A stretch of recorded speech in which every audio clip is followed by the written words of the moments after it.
Di era globalisasi dan persaingan bebas, memungkinkan semua negara saling berinteraksi tanpa adanya hambatan, salah satunya dalam hal perdagangan bilateral, yakni hubungan antara dua negara untuk saling bertransaksi melalui kegiatan ekspor dan impor maupun kerjasama lainnya. Namun di balik kerjasama tersebut, tidak bisa lepas dari yang namanya mata uang atau nilai tukar. Nilai tukar mata uang menjadi hal yang sensitif dalam perdagangan bilateral. Sebab, setiap negara di belahan dunia masih tergantung terhadap mata uang dolar, sehingga memungkinkan terjadinya peningkatan nilai mata uang dolar dan berdampak pada pelemahan nilai mata uang lokal. Merespon hal tersebut, negara Indonesia melalui Bank Indonesia, membuat suatu kebijakan dengan menginisiasi kebijakan moneter dengan dua negara ASEAN, yakni Malaysia dan Thailand yang ditandai dengan pembentukan kesepakatan kerangka Local Currency Settlement sebagai sistem pertukaran mata uang asing. Hal tersebut dilakukan dalam mengantisipasi dan menguatkan nilai mata uang lokal, serta mengurangi ketergantungan terhadap mata uang US dollar. Lalu, apa yang dimaksud dengan Local Currency Settlement itu?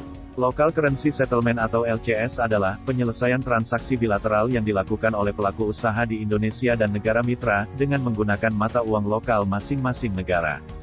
Sebelum kerangka kerjasama LCS terbentuk, transaksi perdagangan bilateral selalu menggunakan mata uang US dollar dalam sistem pembayarannya. Misalnya, jika pengusaha Indonesia ingin melakukan perdagangan dengan pengusaha Malaysia, maka pengusaha Indonesia perlu menukarkan mata uang rupiah ke dolar dulu, baru ditukarkan ke mata uang ringgit, dan begitu juga sebaliknya. Hal tersebut membuat aktivitas perdagangan dan usaha antara dua negara menjadi tidak efisien, karena membutuhkan waktu lebih untuk melakukan konversi uang dalam bentuk US dollar. Di samping itu, hal ini juga bisa berdampak pada penguatan nilai mata uang dolar yang secara tidak langsung dapat membuat mata uang lokal menjadi tertekan. Dalam implementasinya, LCS ini dilaksanakan melalui kerjasama antar bank sentral di masing-masing negara. Kemudian Bank Indonesia dan Bank Sentral masing-masing negara mitra menunjuk beberapa bank untuk berperan sebagai Appointed Cross Currency Dealer atau ACCD. Bank yang ditunjuk sebagai ACCD adalah bank yang telah memiliki kemampuan untuk memfasilitasi transaksi bilateral sesuai kerangka LCS yang disepakati, yaitu memiliki tingkat ketahanan dan kesehatan yang baik, berpengalaman dalam memfasilitasi transaksi perdagangan, investasi, memiliki kapasitas dalam menyediakan berbagai jasa keuangan, serta memiliki hubungan kerjasama yang baik dengan bank di negara mitra. Saat ini terdapat 12 bank yang ditetapkan sebagai ACCD di Indonesia, di antaranya adalah Bank Mandiri, BNI, BRI, BCA, Bank of China, China Construction Bank Indonesia, ICBC Indonesia, UOB Indonesia, Maybank Indonesia, dan OSCBC NISP. Oleh karena itu, kerangka kerjasama Local Currency Settlement ini dianggap dapat memberikan banyak manfaat untuk para pelaku usaha.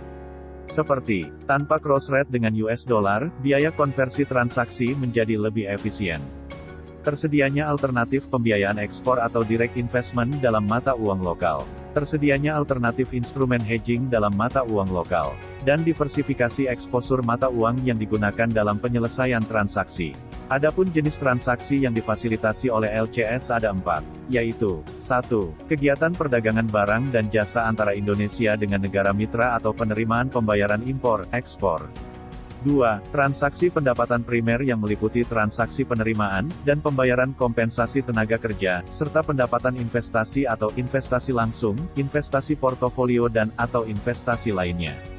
3. Transaksi pendapatan sekunder, termasuk remitansi yang meliputi penerimaan dan pembayaran sektor pemerintah atau sektor lainnya kecuali hibah, hadiah, donasi dan atau sejenisnya. 4. Investasi langsung antara nasabah LCS Indonesia dengan nasabah LCS negara mitra, dengan batasan minimal kepemilikan ekuitas 10%. Adapun mekanisme framework LCS ini nantinya terdiri dari 2 langkah. Pertama, pembukaan rekening Special Purpose Non-Resident Account atau SNA, untuk memastikan kelancaran transaksi LCS, dan kemudahan dalam memonitoring transaksi LCS oleh otoritas. Kemudian, setiap bank ACCD juga harus membuka rekening SNA di bank ACCD mitra, atau misalnya, Bank ACCD Indonesia membuka rekening SNA Ringgit di Bank ACCD Malaysia dan sebaliknya. Kedua, pembukaan rekening sub-SNA yakni untuk mengakomodir kebutuhan nasabah LCS, dalam penyelesaian tagihan perdagangan dalam mata uang lokal. Misalnya eksportir atau importir Indonesia buka rekening sub-SNA Ringgit di Bank ACCD Indonesia, sedangkan eksportir atau importir Malaysia juga membuka rekening sub-SNA Rupiah di Bank ACCD Malaysia.